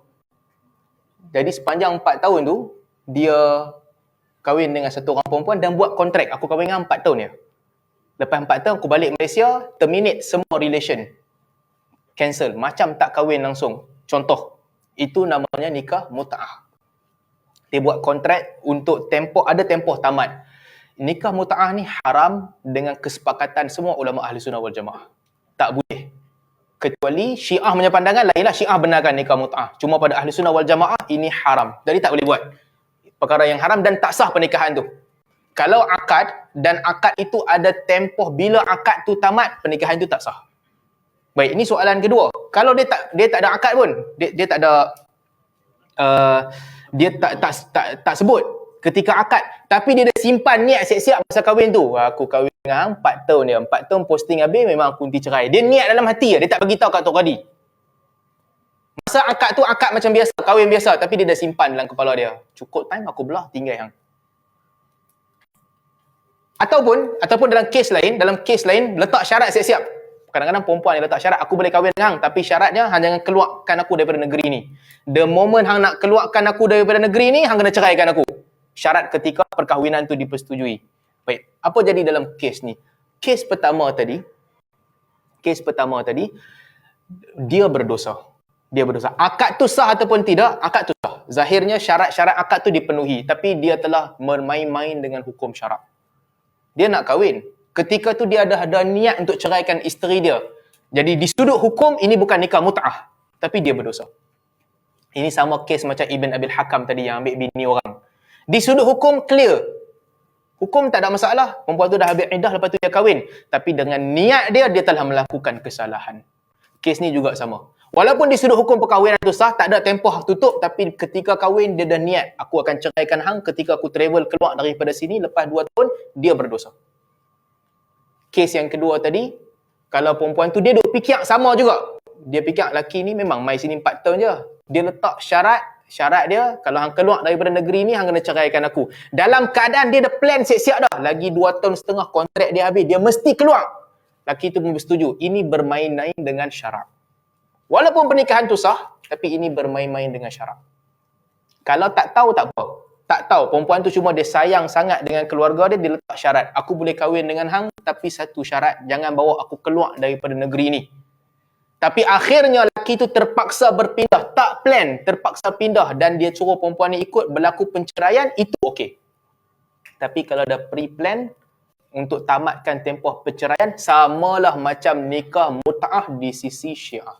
Cuma tadi akad dia tak sah. Ini akad sah tapi tetap berdosa. Wallahu a'lam. Banyak soalan lambat habis. Itulah, semua berminat lah. Last lah, ni last eh? Okay, last. Okey, last ya. Saya dah terdengar bekas isteri Rasulullah tidak boleh dikahwini oleh orang lain. Mengapakah? Ummahatul Mukminin tak boleh kahwin sebab itu perintah Allah Subhanahu Wa Taala di dalam Al-Quran. Tak boleh kahwin dengan Ummahatul Mukminin. Diharamkan kepada kamu untuk kahwin dengan Ummahatul Mukminin. Itu perintah Al-Quran, memang tak boleh. Cuma para ulama berbeza pandangan kalau isteri-isteri yang diceraikan oleh Nabi SAW. Diceraikan. Ini majoriti ulama berpandangan boleh. Sebab kes yang kita sebut tadi, perempuan Kindi ya, lepas Nabi ceraikan dia, Nabi belum bersama dengan dia pun, Nabi ceraikan dia, dia berkahwin dengan orang lain. Dalam sebahagian riwayat disebutkan dia kahwin dengan Ikrimah bin Abi Jahal di zaman Umar Al-Khattab radhiyallahu anhu, dia kahwin lain. Umar nak hukum dia. Umar panggil dia, dia kata lamma waqa'at, Umar panggil dia, ma duriba alayya al-hijab wala summitu ummul mu'minin. Dia kata, wahai Umar, hang nak hukum aku macam mana? Ayat hijab yang turun kepada isteri Nabi tak turun kepada aku. Dan juga aku tak dipanggil ummul mu'minin. Jadi disebabkan itu hukum aku macam perempuan lain yang biasa. Umar pun tak hukum dia. Dasarkan peristiwa itu, majoriti ulama berpandangan perempuan yang diceraikan oleh Nabi SAW, mereka tak termasuk ummahatul mukminin dan boleh kahwin. Tetapi perempuan-perempuan yang ketika mereka meninggal dunia, mereka adalah isteri Nabi SAW, tak boleh kahwin dengan orang lain, mereka ummahatul mukminin. Terima kasih Ustaz. Okey. Itu saja. Ada lagi? Ada lagi? Kok tepi punya soalan? Kita komen tentang larangan tahbib. Apa tu? Tahbib. Maksudnya apa? Ada satu hadis yang mengatakan apa maknanya? Dari Abu Hurairah radhiyallahu anhu, Rasulullah bersabda, siapa yang bertahdib ataupun habab zaujah atau budak saya sebut hambanya kat sini, maka ia bukan bahagian daripada kami. Hadis riwayat Abu Dawud. Baik. Dalam hadis ni, Nabi SAW berlepas diri, laisa minna, terkeluar daripada kami orang yang dia memberi influence isteri orang ataupun hamba sahaya untuk tinggalkan tuan dia dan isteri dan juga suami dia untuk lari. Dalam kes ini, laisa minna, bukan daripada golongan kami. Saya ingat dia sama dengan apa yang saya sebut di awal tadi. Ini termasuk salah satu daripada dosa besar. Bila Nabi SAW kata laisa minna, bukan daripada golongan kami, Nabi sebut ancaman ini kepada beberapa kesalahan. Dan kebanyakannya, kesalahan-kesalahan yang mengambil hak orang beriman. Buk lari bini orang dan hamba orang, Nabi sebut laisa minna. Man hamala alaina silah laisa minna. Orang yang membawa hunuskan senjata kepada kami bukan daripada golongan kami. Man ghasyana laisa minna. Siapa yang memperdaya kami, tipu kami sehingga kami terpedaya, bisnes palsu ke apa, bukan daripada golongan kami. Jadi Nabi SAW banyak gunakan istilah begini untuk kesalahan-kesalahan yang mengambil hak orang lain. Dan Nabi SAW juga sebut dalam hadis lain, Nabi kata, la takhtubu ala khitbati akhikum. Janganlah kamu meminang pinangan saudara kamu. Janganlah kamu beli pembelian yang sedang dibeli oleh saudara kamu. Ini semua termasuk dalam bab-bab ancaman-ancaman melakukan sesuatu yang merosakkan hubungan sesama manusia, dan ancaman Nabi ni beratlah dalam kes ni, menunjukkan dia satu dosa yang besar. Wallahu a'lam. Allah Alam, saya rasa itu raya lah. Masa pun dah lebih lah. Kalau ada soalan, mungkin kita boleh sambung part 2 lah. Ada part 2. InsyaAllah nanti sudah diumumkan lah kalau kita ada part 2. Soalan pun ada 2-3 lagi masuk ni. Jadi alhamdulillah, terima kasih kepada penerangan panjang lebar. Orang perempuan tak marah kan? Okey kan? Ya, tak marah. Ada yang tanya? Betul. Ya, semoga pemahaman kita dalam agama lebih tinggi, meningkatkan iman kita insyaAllah. Semoga kita tambah dalam amal ibadah kita kepada Allah SWT. Jadi dengan itu